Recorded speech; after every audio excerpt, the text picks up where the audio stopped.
Welcome to ఆర్ఫై TV news. నాయుడుపేటలో 13వ తేదీన రాత్రి 11:30 సమయంలో Naidupeta DSP, Naidupeta CI Bobby, PSI S Bhanu Prasanna పట్టణంలోని అమరావతి సెంటర్ వద్ద వాహనాలను తనిఖీ చేస్తూ ఉండగా intracity smart bus driver Chandrasekhar అనే అతను తిరుపతి నుండి విజయవాడకు వెళుతూ ఉండగా సదరు డ్రైవర్ ను తనిఖీ చేయగా అతను మద్యం సేవించి బస్సు నడుపుతున్నందున అతనిని అదుపులోకి తీసుకుని అతని వద్ద నుండి బస్సును సీజ్ చేసి అతనిపై క్రిమినల్ కేసు నమోదు చేయడమైంది. అందరికీ నమస్కారం. రాష్ట్రంలో ఈ ప్రైవేట్ ట్రావెల్స్ బస్సులకు సంబంధించినటువంటి ప్రమాదాలు ఎక్కువగా జరుగుతున్నాయన్న ఉద్దేశంతో ముందు జాగ్రత్త చర్యగా మా తిరుపతి జిల్లా ఎస్పీ ఎల్ సుబ్బారాయుడు ఎస్పీ గారి ఆదేశాల మేరకు రాత్రి సుమారుగా 12 గంటల ప్రాంతంలో నాయుడుపేట బస్టాండ్ దగ్గర వెళుతున్నటువంటి తిరుపతి వైపు నుంచి వెళ్తున్నటువంటి బస్సులని, ప్రైవేట్ ట్రావెల్స్ బస్సులని చెక్ చేయడం జరిగింది. నేను నాయుడుపేట సిఏ గారు. దాంట్లో ఇంటర్సిటీ ట్రావెల్స్ 3986 అనే బండి నెంబర్ కలిగినటువంటి ఇంటర్సిటీ తిరుపతి నుంచి విజయవాడ పోతుంది.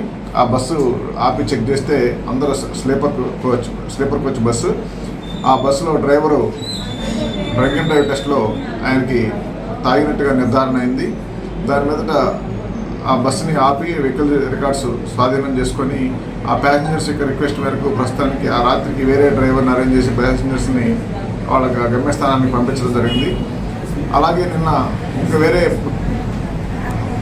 ఫోర్డ్ ఎకోస్పోర్ట్ కార్ను కూడా ఎలాగే డ్రంకింగ్ కండిషన్లో డ్రైవ్ చేస్తూ ఉంటే ఆ కార్ను కూడా సీజ్ చేసి దాని మీద కూడా కేసు పెట్టడం జరిగింది.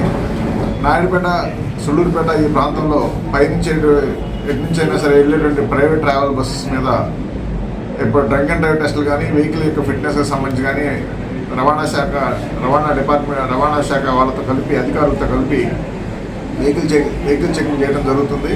అలా కనుక డ్రంక్ అండ్ కండిషన్ కానీ, వెహికల్ యొక్క నియమ నిబంధనలను కానీ సరిగ్గా పాటించకుండా, భద్రతా నియమాలు కనుక పాటించకుండా ఉన్నట్టయితే కఠినమైన చర్యలు తీసుకోవడం జరుగుతుంది. దీంట్లో నిర్లక్ష్యంగా ఉంచినటువంటి డ్రైవర్ని పికప్ చేసాం. సో దాని మీద బస్సు ఓనర్ మీద కూడా బస్సు స్వాధీనం చేసుకుంటున్నాం. బస్సు ఓనర్ మీద కూడా చర్యలు తీసుకోవడం జరుగుతుంది. ఇంకా ముందు ఇలాంటి వెహికల్ చెక్స్ అనేది కంటిన్యూషన్ జరుగుతూ ఉంటాయి. కాబట్టి ప్రైవేట్ ట్రావెల్లో ప్రయాణించేటువంటి బస్సు ప్యాసింజర్స్ కూడా వాళ్ళ డ్రైవర్ ఏమన్నా తాగున్నాడా లేకపోతే ఏమైనా ఉంటే ఇమీడియట్గా లోకల్ పోలీస్కి 100 కానీ 112 కానీ ఫోన్ చేసి అలర్ట్ చేయొచ్చు. హైవే మీద తిరుపతి విజయవాడ హైవే, అలాగే చెన్నై విజయవాడ హైవే మీద కంటిన్యూస్గా రాత్రిపూట పగలు ఈ వెహికల్ చెకింగ్ జరుగుతూ ఉంటుంది. ఇలాంటి ఇదే కాకుండా ఇక్కడ తడ, మాంబట్టు మేనకూరు సెజ్లో ఉండేటువంటి కంపెనీ బస్సెస్ కూడా చాలా బస్సుల్లో చాలామంది ఎంప్లాయీస్ వెళ్తూ ఉన్నారు. ఆ బస్సులను కూడా వాళ్ళ యొక్క డ్రంకింగ్ కండిషన్ కానీ, వెహికల్ యొక్క ఫిట్నెస్ కానీ చెక్ చేయడం జరిగింది. దయచేసి ఆ కంపెనీ యాజమాన్యాలు బాధ్యత తీసుకొని ఆ డ్రైవర్లు ఎవరు కానీ మద్యం సేవించకుండా తీసుకోవాల్సిన బాధ్యత కంపెనీ మేనేజ్మెంట్ మీద ఉంటుంది, లేదా ఆ బస్సు యజమాని మీద ఉంటుంది. కాబట్టి అలా కనుక బస్సు డ్రైవర్ కనుక తాగుంటే బస్సు యజమాని మీద కూడా చర్యలు తీసుకోవడం జరుగుతుంది. కాబట్టి ఇక్కడ లోకల్గా ఉండే స్థానికంగా ఉండే పరిశ్రమల యజమానులు కానీ, బస్సు డ్రైవర్లు కానీ, బస్సు ఓనర్లు కానీ అన్ని ప్రికాషన్స్ తీసుకోవాల్సిందిగా కోరుతున్నాం. ఎలాంటి ప్రయాణికులకి ఇబ్బంది కలిగేటువంటి, ప్రయాణికులు ప్రమాదం జరిగే విధంగా బిహేవ్ చేసేటట్టయితే తప్పనిసరిగా కఠినమైన చర్యలు తీసుకోవడం జరుగుతుంది. బస్సులు కూడా స్వాధీనం చేసుకుంటాం ఇలాంటి రూల్స్ కనుక అతిక్రమిస్తే.